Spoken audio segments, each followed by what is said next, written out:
Muito bem, mas descontrações à parte, eu passo a palavra ao Dr. Ney Maranhão para a sua exposição. É lá o jogo. É lá. Aqui. Aqui, mãe.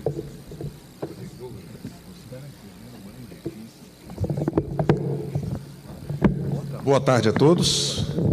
Eu cumprimento o nobre ministro Hugo Scheuermann, primeiramente, agradecendo as palavras, a receptividade. Ministro a quem eu nutro profunda admiração e, recentemente, não muito tempo, eu tive a oportunidade de sentar com ele ali no gabinete, no TST, e nós conversamos bastante. Eu pude perceber um pouco da sua história e também dos predicados que eu já sabia e ali confirmar. Ministro Hugo, uma satisfação poder reencontrá-lo, especialmente ser presidido nessa mesa por Vossa Excelência. Eu quero também cumprimentar o Dr. Gilberto Petri, que nos trouxe também uma visão muito oportuna, muito interessante do empresariado brasileiro, e eu me ressinto e realmente fico, às vezes, até triste de participar de eventos que só têm um tom. Nós não temos a ganhar quando a gente fala só para pessoas que estão pensando como nós e não ofertam, não fornecem outro ponto de vista. E isso enriquece demais o debate. Quando você tem a oportunidade de ouvir uma pessoa que tem um campo de visão, colocações e percepções diferentes. Isso nos faz realmente amadurecer. Estou lutando contra isso. Se alguém puder me ajudar, acho que é aqui, né? Me ajuda aqui um pouquinho. Dr. Ronaldo Curado Fleury, também uma satisfação. Acho que, pessoalmente, ainda nos encontrado. Há uma satisfação enorme. Parabenizar, né, o Dr. Ronaldo pela associação, o Procurador-Geral do Trabalho. Quero parabenizar aqui a ANAMATRA e também a NPT, porque ontem houve uma decisão no Supremo Tribunal Federal de grande importância na discussão do amianto no Brasil. É uma discussão longa, polêmica, mas não sei se foi feito o registro aqui. Eu o faço, porque esse é um tema... Dá um outro microfone, querida. Eu vou segurar. Melhor. Porque eu fico mais preocupado em olhar para o microfone que falar. Ontem nós tivemos um julgamento muito interessante, importante, a respeito do amianto no Brasil, banido de mais de 70 países, e foi reconhecido não só a legitimidade para ajuizar aquela ação direta de constitucionalidade pela ANAMATRA e a NPT, mas também foi reconhecido, embora com alguma polêmica a respeito dos efeitos, mas, afinal de contas, se estabeleceu, sim, uma espécie de inconstitucionalidade da lei federal, e nós temos, então, um campo aberto para, no nível estadual, banir de vez o amianto.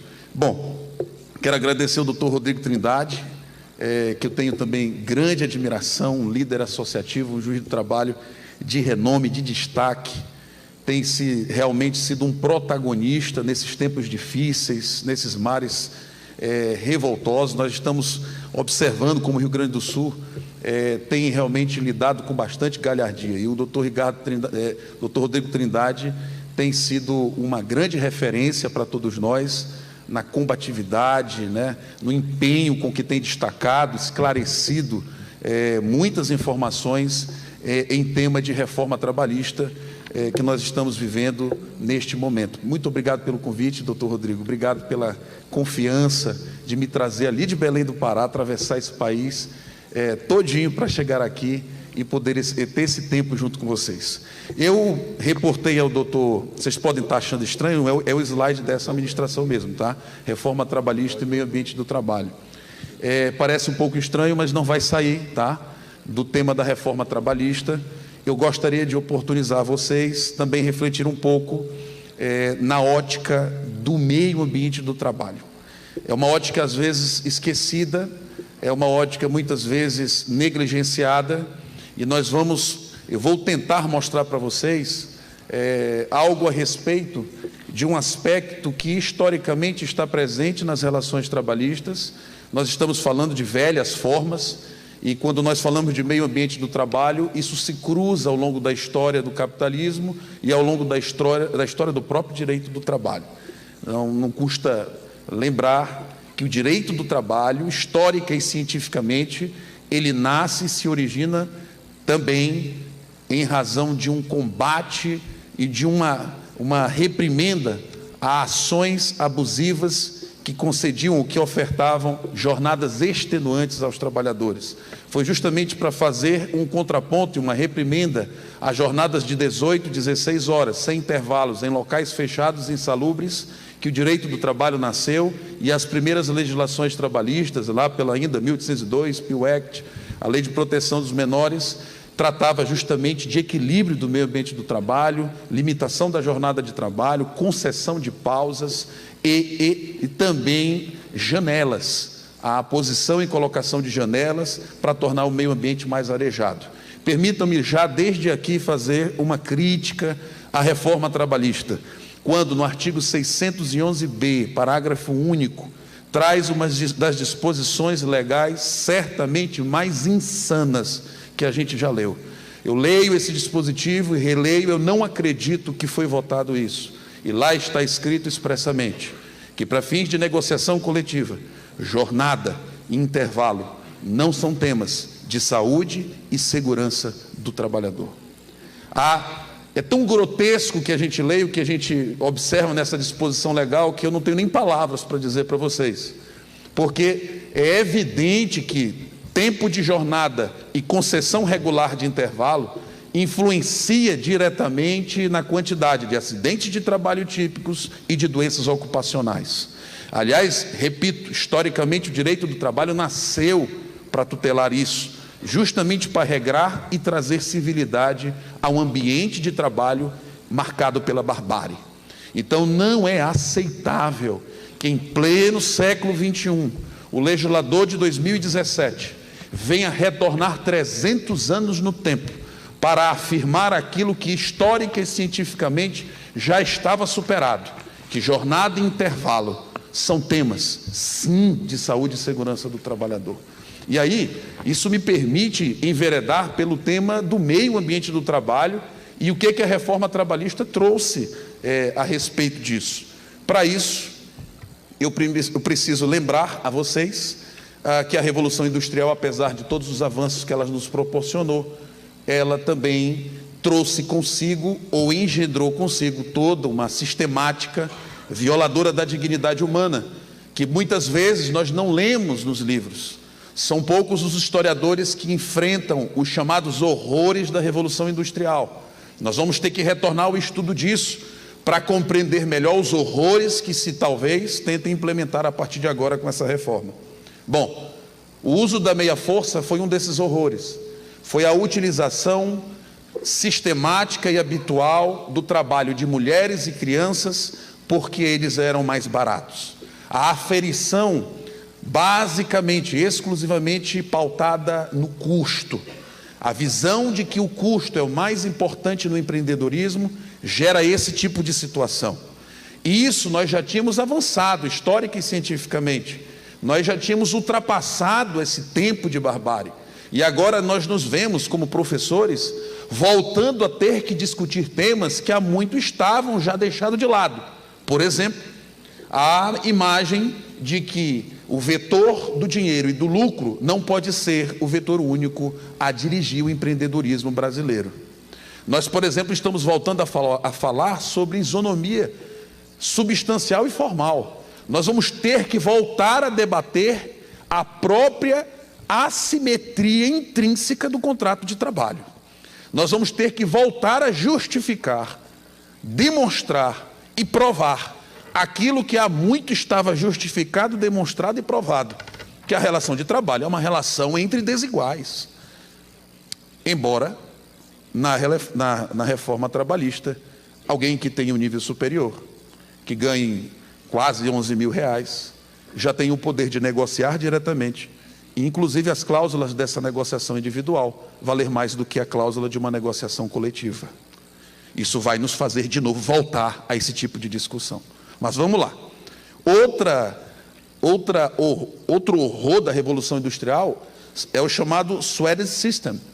O que era isso? Era um amontoado de pessoas dentro de locais fechados, pequenos, insalubres, E aquela atividade, por óbvio, gerava uma disseminação enorme de doenças e enfermidades. As pessoas adoeciam muito rápido. Uma simples gripe de um deles proliferava-se e afetava todos os trabalhadores. As primeiras legislações trabalhistas, por exemplo, repito, elas estabeleciam janelas nos locais de trabalho, justamente para trazer um pouco mais um arejamento, trazer um pouco mais de qualidade no ambiente que estava se prestando serviço. Agora, a Revolução Industrial revelou esse tipo de horror, demonstrando a sistemática violação da dignidade humana, jornadas excessivas, ambiente insalubre, e a primeira intervenção humanitária. Eu faço essa afirmação que deixa um pouco as pessoas um pouco intrigadas, porque, para mim, a primeira legislação de direito ambiental no Brasil, no mundo, foi uma legislação de proteção do meio ambiente e do trabalho, tá? Muito embora lá na década de 70 o direito ambiental tenha nascido com a Conferência de Estocolmo, mais preocupado com o meio ambiente natural, legitimamente preocupado, mas se nós formos analisar historicamente, a primeira faceta ambiental a ser protegida por uma intervenção estatal foi a do meio ambiente do trabalho, e foi o direito do trabalho que proporcionou isso. Mas vamos avançar. É preciso, antes de falar da reforma nesse particular, muito rapidamente eu preciso também destacar o que é meio ambiente do trabalho. Porque nós lidamos com isso, não é, doutor? Nós ligamos todo dia com o meio ambiente do trabalho, julgamos causas envolvendo o meio ambiente do trabalho, os advogados tratam de meio ambiente do trabalho ao ouvir os seus clientes e peticionarem, mas poucas pessoas sabem verdadeiramente o que é meio ambiente do trabalho, o que abrange o meio ambiente do trabalho. Bom, meio ambiente do trabalho é isso, pessoal. Cientificamente, tá? Meio ambiente do trabalho não é local de trabalho. Esqueçam esse conceito do senso comum, é um conceito muito superficial. Meio ambiente do trabalho não é local de trabalho, não é só isso, é muito mais. Meio ambiente do trabalho é um complexo, é uma resultante de vários fatores, naturais, técnicos e psicológicos, porque é integrante do meio ambiente do trabalho, aliás, é uma dimensão intrínseca a ele, a dimensão psicológica, porque nele o homem atua. Só existe meio ambiente do trabalho se existir um homem numa atividade laborativa. Esse grande prédio, só ele é o meio ambiente artificial. Se aqui fosse um teatro, vocês estariam diante de um meio ambiente cultural, mas na hora que alguém vem encenar uma peça, cantar uma canção, ou alguém vem atuar fazendo uma limpeza, tudo isso se transforma imediatamente em meio ambiente do trabalho. É o homem que faz isso se transformar em meio ambiente do trabalho. O oceano é o local das baleias, mas se o mergulhador descer ali, ele passa a ser o meio ambiente do trabalho dele. O homem convola qualquer meio ambiente em meio ambiente do trabalho. Por isso a dimensão psicológica não pode ser esquecida. As condições de trabalho são os elementos físico-estruturais, é um ambiente externo, é o que está sentindo, tocando, cheirando, é aquilo que ele bate fisicamente, isso é condição de trabalho. Isso influencia a saúde e a segurança dos trabalhadores, integra o meio ambiente do trabalho. Os clássicos riscos físicos, químicos e biológicos são integrantes dessa dimensão. A organização do trabalho também integra o meio ambiente do trabalho. Ritmo, conteúdo de trabalho, se é monótono, se é acelerado, a forma como é organizada a coisa, a aceleração, o conteúdo da tarefa, a forma como isso é cobrado, tudo isso integra um conceito de organização do trabalho que também adoece. E, por último, as relações interpessoais. A qualidade da relação entre os trabalhadores, entre o superior hierárquico e os empregados, ou mesmo entre os empregados e terceiros, como os clientes, isso também afeta a qualidade de vida e a saúde dos trabalhadores. O pessoal do telemarketing, por exemplo, o principal fator de adoecimento deles é a forma rigorosa com que eles são tratados pelo cliente. Quando eles ligam, que a pessoa diz, você está me ligando de novo, me importunando, e aquilo, quando você tem uma semana inteira ouvindo não, e sempre nãos ríspidos, aquilo começa a produzir um efeito que é o que chama de risco psicossocial e causa distúrbios mentais. Em suma, sejam o contexto da relação homem-ambiente, da relação homem-técnica e da relação homem-homem, tudo isso integra o que nós chamamos de meio ambiente do trabalho. Por isso que o assédio, que está diretamente relacionado ao tipo de relação interpessoal, é também uma questão ambiental. Então, se você tem um trabalhador que usa o capacete, está protegido das condições de trabalho, tem boas pausas e uma jornada de trabalho normal, regular, ele está com uma boa organização do trabalho. Todavia, se ele tiver um chefe o assediando, ele está em condições de desequilíbrio labor-ambiental. Esses 3 elementos precisam ser objetos de atenção nossa. Meio ambiente do trabalho tem que ser construído assim, à luz do que afeta ou não a saúde e segurança do trabalhador. Bom, e os riscos ambientais trabalhistas são 5, pelo menos. Os clássicos físicos e biológicos, mas também os ergonômicos e os psicossociais. Vejam que os ergonômicos e os psicossociais têm a ver mais com a penosidade. Físicos, químicos e biológicos têm a ver mais com periculosidade e insalubridade. Deixe-me logo deixar outra crítica à reforma trabalhista. Mais uma vez, nós vemos um silêncio brutal com relação à saúde mental dos trabalhadores. Nós não vemos na reforma trabalhista uma manifestação, um dispositivo, uma diretriz ou um artigo que tutele a saúde mental dos trabalhadores, resguardada e protegida não só na Constituição, mas sobretudo na Convenção 55 da OIT, que foi ratificada pelo Brasil. E aí nós temos essa tipologia dos riscos ambientais trabalhistas. Por que isso aqui é importante? Porque isso vai nos dar uma dimensão daquilo que a reforma trabalhista fez na perspectiva do meio ambiente do trabalho. O que é o meio ambiente do trabalho equilibrado? É isso, essa é uma proposta que eu faço. O meio ambiente do trabalho só pode ser considerado como equilibrado quando acomodar condições de trabalho, organizações de trabalho e relações interpessoais continuamente seguras, sadias e respeitosas, com a adoção de uma visão protetiva holística do ser humano, ou seja, saúde física e saúde mental. Tudo bem? Bom, feito isso, direito ambiental do trabalho, outro ponto importante. Meio ambiente do trabalho não é um conceito acadêmico, meio ambiente do trabalho não é fruto de ativismo judicial, meio ambiente do trabalho não é decorrente de uma atuação sindical operante, combativa, não tem nada a ver com isso. Meio ambiente do trabalho é um ente constitucionalmente assegurado. E não é fruto de uma exegese, não é aurido do sistema. Está aí expressamente, é textual na Constituição Federal. Isso não é criação de acadêmico. O artigo 200, inciso 8, diz exatamente isso, que o meio ambiente, nele deve-se compreender o meio ambiente do trabalho. E é evidente, por exemplo, que o artigo 7º, 22, ao falar do direito fundamental dos trabalhadores à redução dos riscos inerentes ao trabalho, também se reporta ao meio ambiente do trabalho. Então, o meio ambiente do trabalho, primeiro, tem autonomia dogmática, é um ente jurídico reconhecido na Constituição, mas mais importante que isso, é também um ente de conformação jusambiental, porque a Constituição optou, o constituinte originário optou vincular meio ambiente do trabalho à dimensão ambiental. E isso nos permite, pelo menos, concluir uma coisa: toda a riqueza normativa do direito ambiental, toda a riqueza principiológica do direito ambiental, pode também ser manuseada e canalizada para a proteção do meio ambiente do trabalho. Então, todas as reflexões baseadas em prevenção, precaução, poluidor-pagador, usuário-pagador e outras mais, especialmente o coração do direito ambiental, que é a prevenção, tudo isso vem em benefício também do meio ambiente do trabalho. Agora, reforma trabalhista, perspectiva do meio ambiente do trabalho, modernização. A palavra modernização, ela foi muito utilizada como mote para poder passar a reforma trabalhista. Muito foi dito a respeito de que a regência das relações jurídicas trabalhistas no Brasil eram desatualizadas, obsoletas. Ok, vamos ver agora o fruto e o resultado da reforma trabalhista para ver se essa modernização verdadeiramente preocupou-se com o ser humano.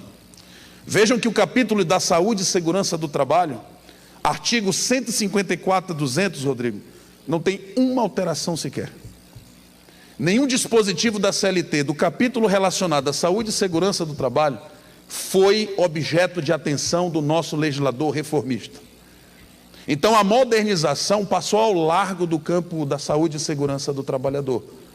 Vocês vão ver que é muito pelo contrário.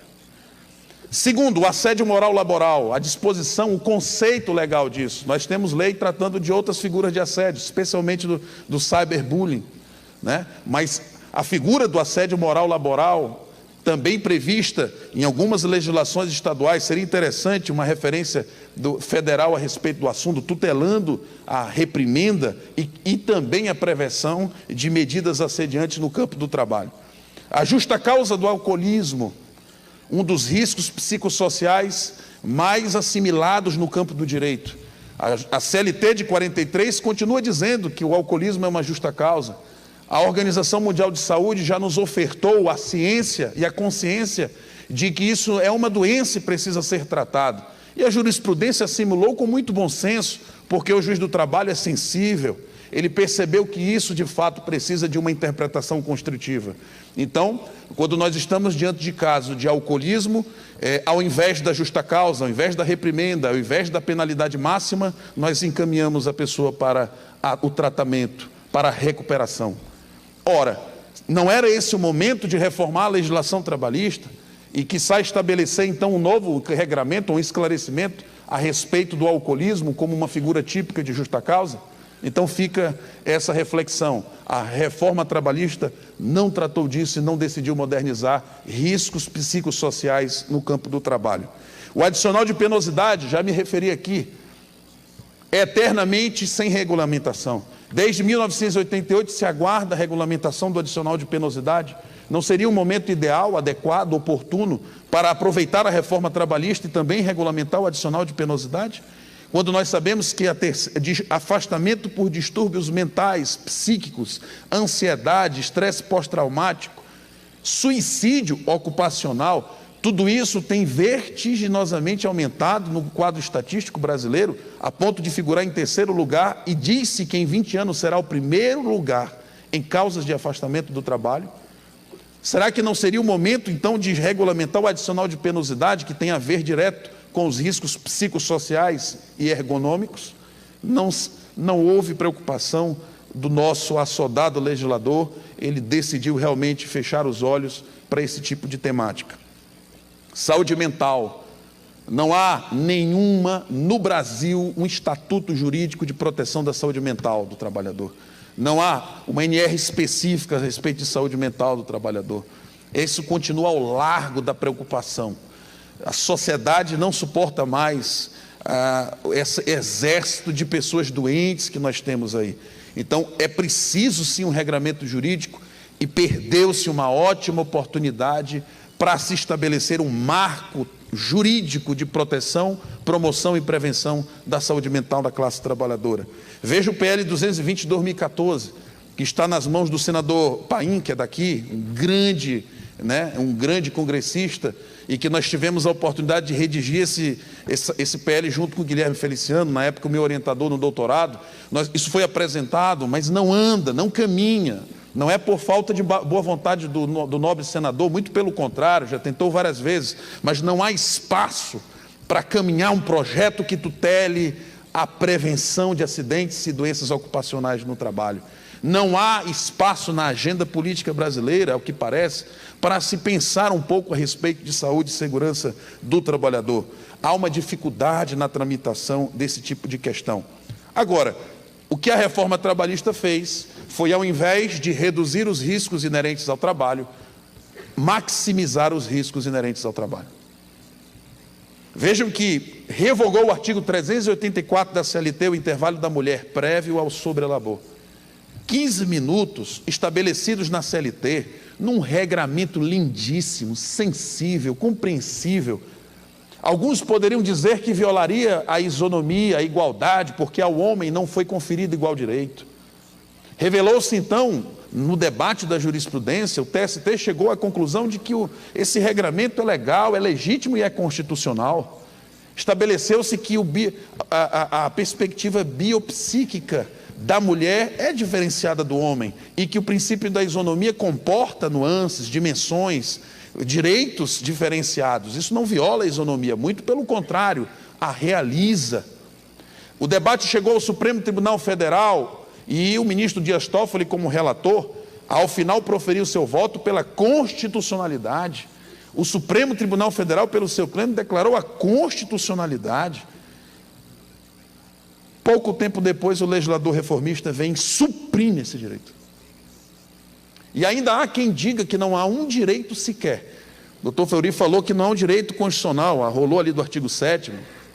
Mas tem gente que diz que não houve um direito sequer extirpado pela legislação reformista. Eu trago para vocês pelo menos um, não vou falar aqui nem de horas itinere.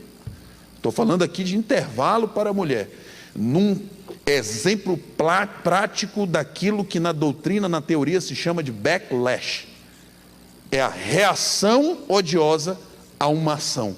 Parece que, depois de um caminhar jurisprudencial que certificou a constitucionalidade do direito, o legislador reformista disse: não, quem manda aqui sou eu e eu tiro. E tirou. Backlash. É a reação ao chamado ativismo judicial, um ativismo congressual ou um ativismo legislativo. Isso é a se pensar. 12/36, atividade insalubre, licença prévia. Veja que o TST também firmou sua jurisprudência, embora oscilando um pouco, no final fechou a necessidade óbvia de cumprimento de uma norma de direito ambiental preventivo. É claro que você, na atividade insalubre, 12/36, você precisa de uma licença prévia, mas o artigo 60, parágrafo único, passa a estabelecer a desnecessidade de uma autorização pública para esse tipo de prática, colocando de lado, escanteando totalmente dimensões básicas da prevenção quanto à saúde e segurança dos trabalhadores. Veja a insalubridade da gestante e da lactante, os dispositivos mais intrincados da reforma. É evidente, eu também concordo, a regência anterior era complicadíssima, porque proibia e não dava alternativas.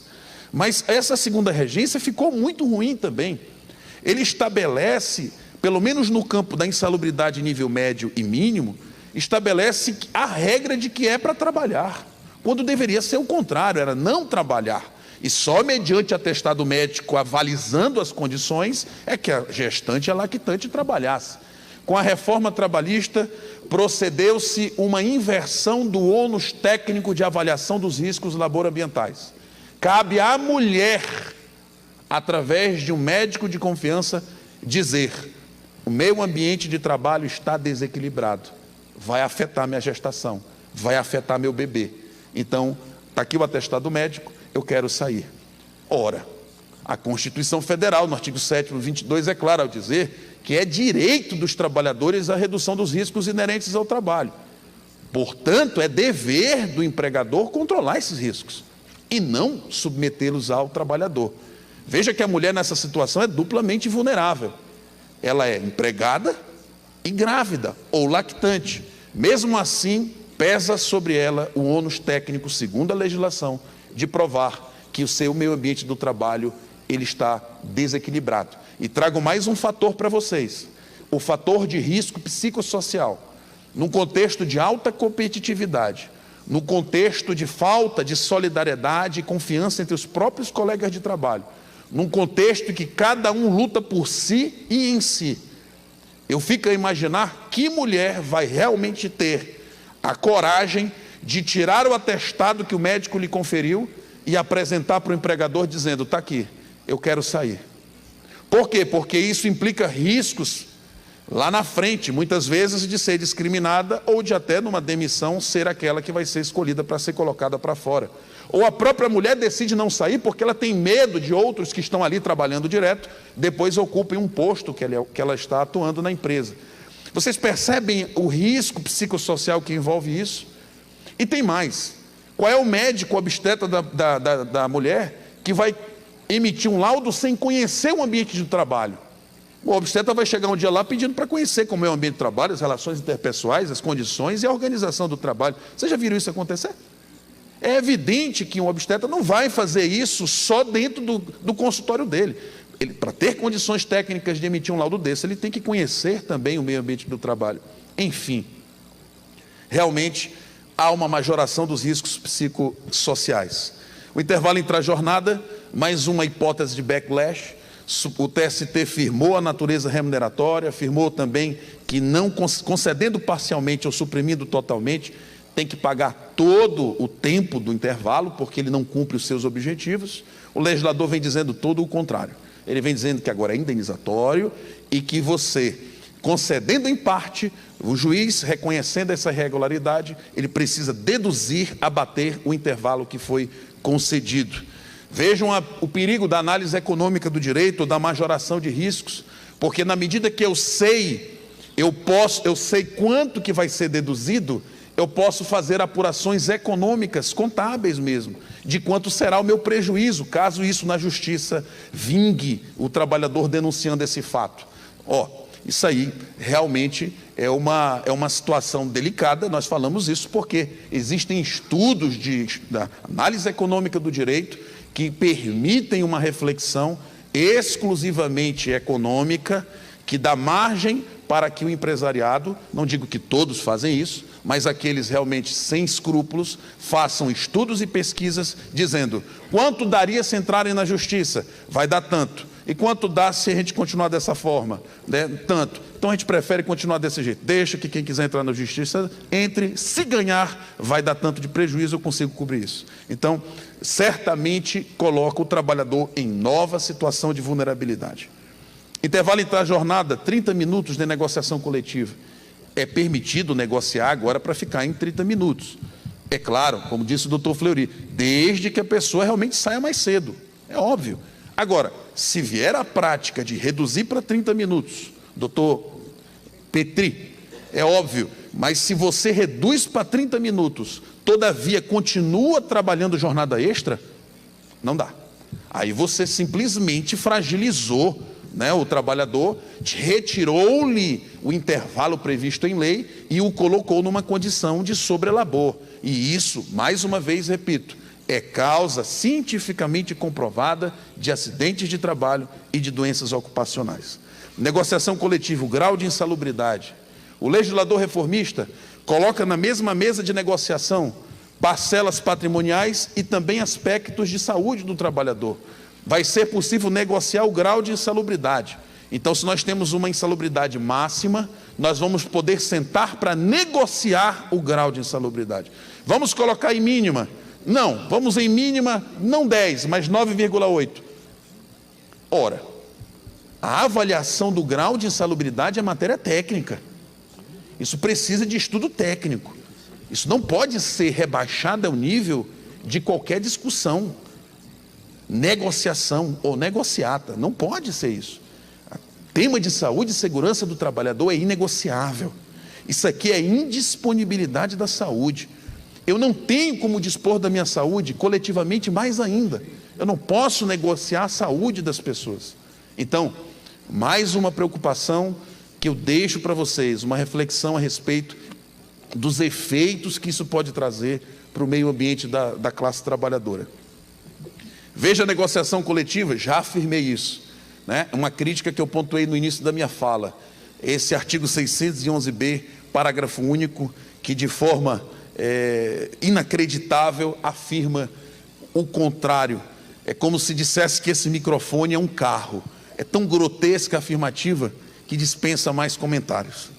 Agora, teletrabalho, termo de responsabilidade. Cuidado, tem muita gente dizendo que basta o empregado assinar o termo de responsabilidade lá do 75E, que está livre de qualquer controle. Se a pessoa adoecer por ler, dorte, o problema é dele, ele assinou o termo de responsabilidade. Cuidado, não é assim. Continua sobre o empregador o dever de contínua averiguação dos riscos ambientais trabalhistas. Tá?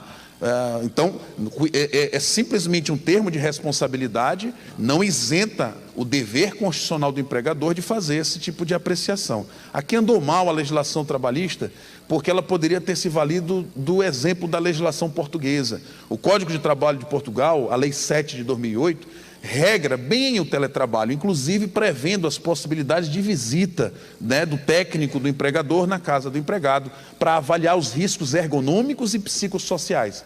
Vocês sabiam, é muito bom trabalhar em casa, eu sou entusiasta do teletrabalho, né? Eu tenho pessoas comigo que trabalham em teletrabalho e trabalham bem melhor do que quando atuavam fisicamente. Então, você gerindo bem a coisa é interessante. Mas existem estudos na Europa bem avançados a respeito dos riscos psicossociais do teletrabalho. O teletrabalho, ele importa um isolamento perigoso. No teletrabalho ninguém está dizendo vá para casa, ninguém está falando termina. As pessoas entram fim de semana, madrugada, trabalhando, e isso pode gerar um efeito ruim para a sua saúde. Indenização por danos morais, né, já foi comentado muito bem aqui, eu acho que eu não tenho mais nada a falar, o doutor Fleury falou muito bem. A análise econômica do direito também traz lições. O caso Ford Pinto, né, que é muito citado pela legislação específica, pela doutrina específica, menciona que há algumas décadas um carro da Ford, chamado Pinto, eles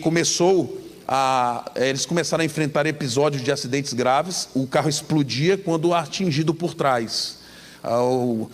O combustível ficava na parte de trás do veículo, quando uma batida por trás, sempre explodia o carro.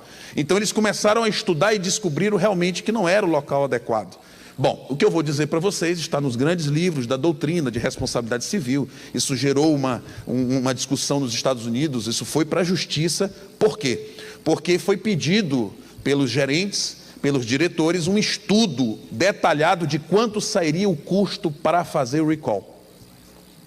Para fazer todos os carros virem, para eles trocarem o local do combustível. Foi dito que foram tantos bilhões de dólares. Depois foi feito um estudo, faça uma projeção mais precisa possível de quanto em indenizações por morte nós vamos pagar nos próximos 30 anos. Falaram, foi tanto. Botaram os dois números na mesa, é evidente, a mente voltada para o lucro e não para as pessoas decidiu, mantenhamos as coisas do mesmo jeito. Paguemos todas as indenizações, quem morrer, morreu, vai ser mais econômico para nós. Isso é gravíssimo, que foi objeto, um advogado da Ford, não aceitando esse tipo de logicidade, denunciou o fato e apresentou todos os estudos e documentos à justiça americana. Bom, vejam, não estou dizendo aqui que essa é uma prática corriqueira, só estou trazendo um fato histórico que nos impõe uma reflexão. Tarifar indenização por danos morais, além de toda a argumentação pertinente trazida pelo Procurador-Geral do Trabalho aqui presente, também importa colocar em sujeição análises econômicas do direito, em que você vai saber quanto previamente você vai poder gastar, caso o pior aconteça com todos os seus trabalhadores. E esse pode ser um fator determinante na escolha entre prevenir e não prevenir. Como nós estamos lidando com saúde, com vida, estamos lidando com o ser humano, eu acho que essa reflexão precisa ser bem pontuada e trabalhada por todos nós. Bom, eu encerro aqui minha fala dizendo que a reforma trabalhista, veja, eu tentei focar minha fala aqui no meio ambiente do trabalho, essa foi a minha ideia que eu apresentei ao doutor Rodrigo, ele convalidou. A consagração da lógica monetizante da saúde humana parece estar prevalecendo. O contínuo desprezo à normatização da saúde mental também parece estar prevalecendo. E a maximização dos riscos ergonômicos e psicossociais também me parece que tem ganhado grande vulto. São 3 críticas que eu deixo. E aí eu registro para vocês que, de fato, a temática da reforma trabalhista, na perspectiva do direito ambiental do trabalho, na perspectiva do equilíbrio do meio ambiente do trabalho, da saúde física e mental dos trabalhadores, nós estamos diante de um brutal retrocesso socioambiental. Brutal. De fato, nós estamos vendo, enxergando algo que nós não imaginávamos enxergar e ver em pleno século XXI. Nós vemos uma legislação preocupada na redução de custos, uma legislação preocupada em precarizar as relações trabalhistas e que parece ter descurado da preocupação com aquilo que é mais importante na nossa sociedade, na vida, que é o próprio ser humano. Então, os caminhos são rígidos controles de constitucionalidade e convencionalidade. Eu não proponho, como jurista, como acadêmico, como professor, que se faça resistências ideológico-sistemáticas. Eu não concordo com isso. Não concordo com a ideia de vamos deixar de aplicar, porque senão a gente legitima isso. Isso não dá certo. Não é assim que a gente tem que trabalhar a coisa. Eu acho que nós temos que fazer uma resistência jurídico-constitucional. Nós temos instrumentos, ferramentas e bom senso. E cá entre nós, Que legislação mal feita, viu? A impressão que eu tenho é que foi feito, parece que por uma pessoa só, que não estudou nem a metade de um semestre do curso de Direito, sinceramente. Os erros são grotescos dentro dessa lei. É impressionante como a capacidade técnica padece de uma indigência científica extraordinária. O texto da reforma trabalhista, aprovado, sem qualquer ressalva, sem qualquer veto, tanto no Congresso quanto pelo presidente da República. É de ruborizar as atecnias, a ponto, por exemplo, de chamar juiz de juízo, não sabendo a diferença entre a pessoa que julga e o órgão administrativo que ele executa. O juízo inverterá o ônus da prova. Qual é o juízo que inverte o ônus da prova? Brincadeira. Eu termino com Cecília Meirelles. Ela diz: renova-te, renasce em ti mesmo, multiplica os teus olhos para verem mais, destrói os olhos que tiverem visto, cria outros para visões novas, ser sempre o mesmo. Ninguém aqui é contra a modernização, ninguém é contra a atualização das relações trabalhistas, é óbvio que ninguém é contra. Agora, eu acho que mudar o direito do trabalho, a sua essência, o seu DNA, para deixar de tutelar o trabalhador e tutelar a empresa, é demais. E eu digo para vocês o que eu tenho dito por aí. Eu nunca vi uma legislação tão protetiva no direito do trabalho. Nós estamos estudando a legislação mais protetiva do mundo do trabalho, já estudada e emitida na nossa República. Infelizmente, não é por desprezo e não travo nenhuma odiosidade à classe empregadora, porque eu tenho gente da minha família que faz parte disso, e eu sei que não é fácil ser empreendedor no Brasil. Mas convenhamos, a legislação traz uma proteção ao empregador, à empresa, à flexibilidade contratual, alterações que possam ser feitas, e me parece que não é por aí. O direito do trabalho tem que mudar, pode mudar, mas ele nunca pode deixar de ser o direito do trabalho que nasceu para ser intrinsecamente protetivo daquele que é o mais vulnerável. Muito obrigado.